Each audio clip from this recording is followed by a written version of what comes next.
Mapagpalang hapon, kaibigan. Maglalaba tayo. Ang tunay na macho man, labadami, labango. Okay, ilang kilo? Tignan natin. Ayan. 2 guhit na lang. 5 kilo. Ayan na, maglalaba po tayo. Kita nyo kinikilo. Bakit po kailangan kiluin? Simple lang. Kasi yung washing machine automatic hanggang 7 kilos yon. Pero wag natin susundin yon. Ang pinakamaganda dyan, hanggang 5 lang po. At depende Pag 5, kailangan walang malalaki o malalapad. Yon. Ganun lang. Binabalance natin kasi kawawa naman yung makina. Ano po? Kawawa yung makina. Baka maaga siya masisira. Makina lang yun Di po ba? Kaya ito po ang tunay na macho man ng Barangay 91, Sonid, District 1, Tondo, Manila. Maglalaba ngayon. Tara, puntayin natin yung washing machine. Dito na tayo. Ito po yung washing machine. Automatic.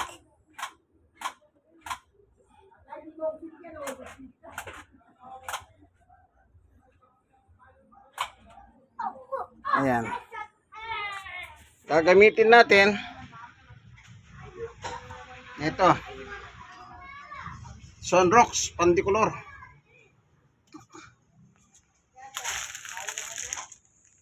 Ito pambabad. Sabon.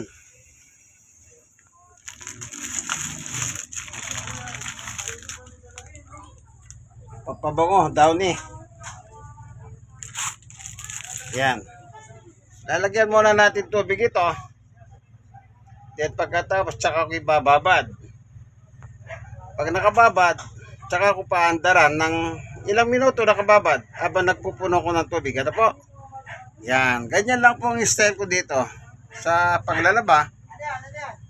Alam nyo po, mahina ang tubig dito pero makikita ninyo mamaya kung paano ko ginagawa para makapaglaba ako. Yan. Yan ang tinuro ng Panginoon Diyos sa akin kasi mahirap, kung napakahirap po talaga. Pag ang tulo ng isang washing machine sa isang automatic, mahina ang tubig. Napakahirap. Kaya, sige, tignan po natin So, nilagyan natin ng tubig. Ayan, may tubig na. Kailangan, gaganyanin mo. Ayan, kung minsan nag-i-stack po yung yung umiikot siya. Ayan. So, meron sa tubig. Ano susunod? Lagyan natin ng sabon.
Yeah.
rito. Dudurugin ko rito.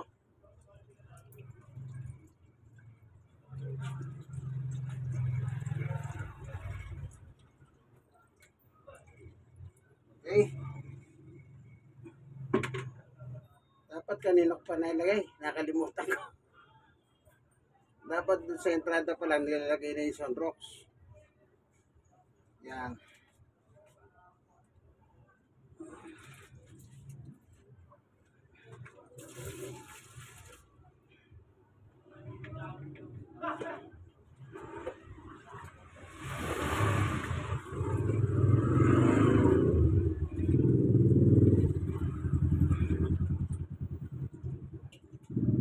Okay, ito na.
Yan na.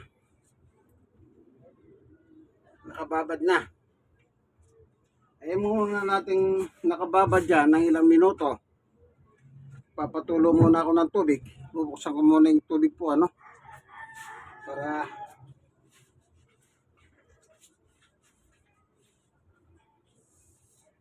makapag-stack ng tubig. Bubuksan ko muna. Ito yung pambukas. Ito yung susi. Okay. Punta muna tayo sa may tubigan.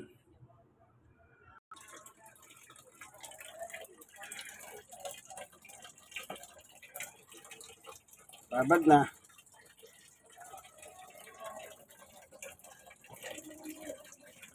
Ayun ang tubig, oh. Ayun, oh. Hindi pwedeng ilagay ito. Mahina yung os. Ito mayroon siyang os, oh. Mahina yung tubig. Kaya ginagawa ko yan. Nag-iimbak ako ng tubig. Lalagyan ko yan. Yan. Ito, meron ako nakatabi rito, isang batsa. Yan. Pag umiikot na po ito, huwag nyo po bubuksan itong pinto na ganyan. Babalik kayo sa simula, huwag nyo bubuksan. Pero halimbawa, umandar na siya, no? At na-measure niya, na-detect niya, kulang yung tubig niya, kung saan naman siyang ito babaser. Ibig sabihin, dagdagan mo kung tubig doon, mo lang bubuksan ng ganito yan, at saka mo dadagdagan. Yan, o. Kita nyo, 7 kilos yan, no? Yan, hindi pwede, yan, no? Ano po? Down, eh. Sinasabay ko na ito sa uling banlaw. Doon sa mismong damit para mabango.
binabalawan sa inyong lasa.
Magsisimula tayo sa panalangin. Kada nagano po ako, nananalangin ako. Sabi ni Pablo sa Colosas 3:17, ano man ang inyong ginagawa sa salita o sa gawa, sa pangalan ni Jesus, magpasalamat kayo sa Diyos, sabi niya. Kaya, sinisimulan ko sa isang panalangin. Panginoong Diyos, sa aming Ama na makapangyarihan sa lahat. Minsan pa maglalaba po ako, sana po, Panginoon Diyos, wag magkaroon ng brownout o kaya yung paglolo ko ng tubig. Kahit mahina po ang tubig, basta tuloy-tuloy lang, wala pong problema. Ang aking paglalaba, ang aking washing machine na ginagamit, ay aking po pinagkakatiwala sa iyo, Diyos. Sapagkat ikaw po ang higit na nakakaalam ng lahat ng bagay. Sa ngalan ni Jesus. Amen. Okay, buksan na natin. Power on. Ayun. Wash, rinse, spin. Dito, pipindutin natin to tubig. Kailangan hanggang 5 yan. Yan, 5. Yung tubig. So, wash. Meron siyang 20 minutes. Huwag yung pagkilaman yan. Trabaho niya yan. Rinse, ayan, banlaw, 2. At spin, yung pagpapatuyo, 4 na minuto. Yan. Meron siya 68 minutes. Ngayon, start na natin. Yan. Ayan. Yung wash, oh, patay sindi, ano? Ayan.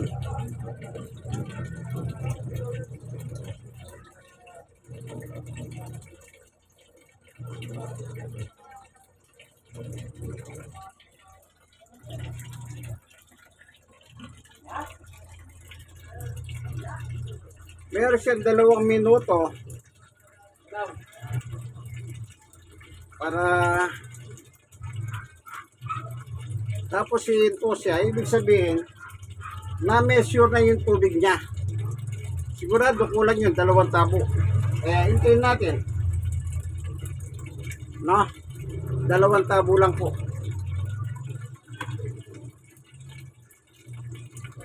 Nakabisado ko na ito, napag-aralan ko na eh. Ayan, umandar siya. Pag uminto siya, sabi niya, kulang ako ng tubig, dadagdagan mo siya. Pag-aralan mo rin. Meron siya level, hanggang labi lang. Pag sumobra sa labi, itatapon niya lang, sayang. Tapos tuloy-tuloy na. Tuturuan ka dito, matututo ka sa pag-washing. Siya magtuturo sa iyo paano ka magwa-washing. Kagaya ko, tinuturuan ako niyan. Magpaturo ka sa kanya. Nakaprogram na po yan, huwag niyong pakialaman yan. Kung ano yun nakaprogram, yan na lang asundin nyo. Kasama po sa binili nyo yun. Pag binili nyo yung washing na yan ganyan, automatic pati yung programa niya, binili nyo na rin. Pag gumawa kayo sarili nyo programa, magloloko-loko. Unless kung magaling ka talaga. Ayan, may po siya. Sabihin, dagdagan natin 2 tabo.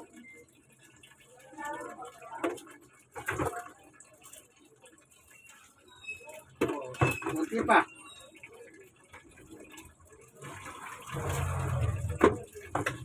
Ayun.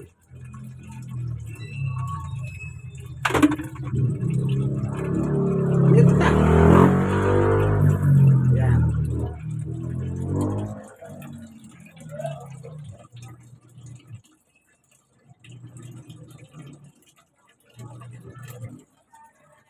O, 64 kanina, nag-62, ano? Ibig sabihin, umikot siya ng 2 minuto at doon niya na sensor na kulang pala yung tubig niya. Kaya dinagdagan ko. Ganun lang po yan. Alam niyo, gawa ng tao lang ito.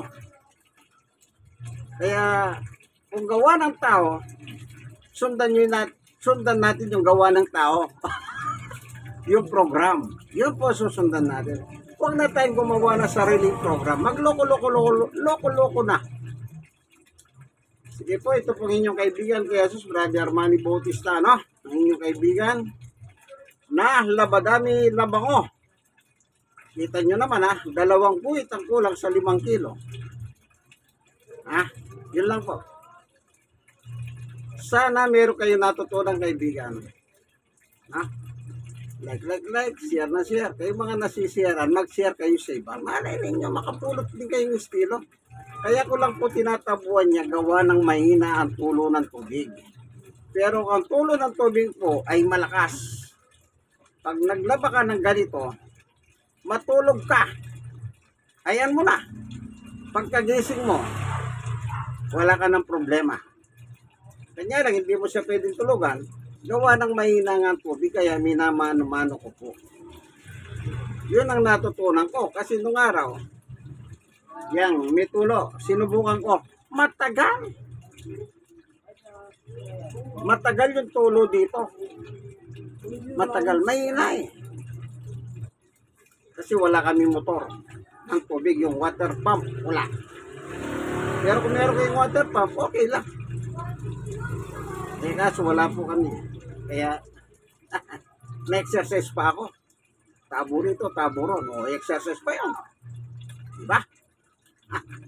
O, paano po? Hanggang dito na lamang, itong ating munting video.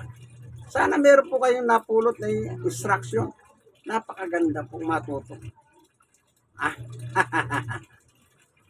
Sige. Hanggang dito na lamang po. Alam niyo ako, senior citizen ako, 63. Person with disability pa. 5 taon. At stroke pa, 5 taon.